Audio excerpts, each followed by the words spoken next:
ہم آج یہاں کھڑے ہو کے پیغام دے رہے ہیں کہ چیف جسٹس سپریم کورٹ نے واضح طور پہ اس نے کہا ہے کہ پنجاب کا الیکشن ہوگا 14 مئی کو. اس نے ہمیں کہا کہ ان سے مذاکرات کرو.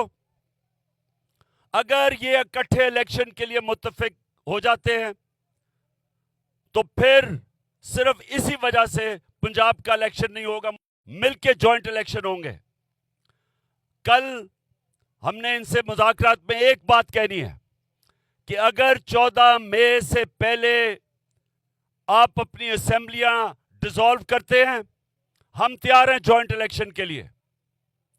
14 مئی سے پہلے اپنی اسمبلیاں ڈیزالو کرتے ہیں, ہم تیار ہیں جوائنٹ الیکشن کے لیے, صرف اس لیے کہ چیف جسٹس ہمیں کہہ رہے ہیں.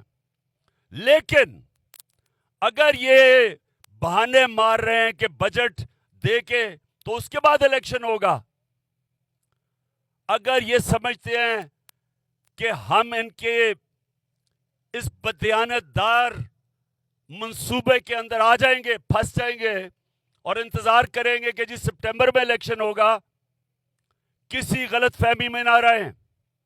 14 مئی سے پہلے آپ نے اسمبلیاں نہ ڈیزالو کی, ہم سپریم کورٹ کے پاس کہیں گے کہ جی ہمیں پنجاب کا الیکشن چاہیے اور پختونخوا کا الیکشن چاہیے, کیونکہ آئین کہتا ہے کہ 90 دن میں الیکشن ہونا ہے. یہ ہمارا حق ہے, یہ ہمارا آئینی حق ہے.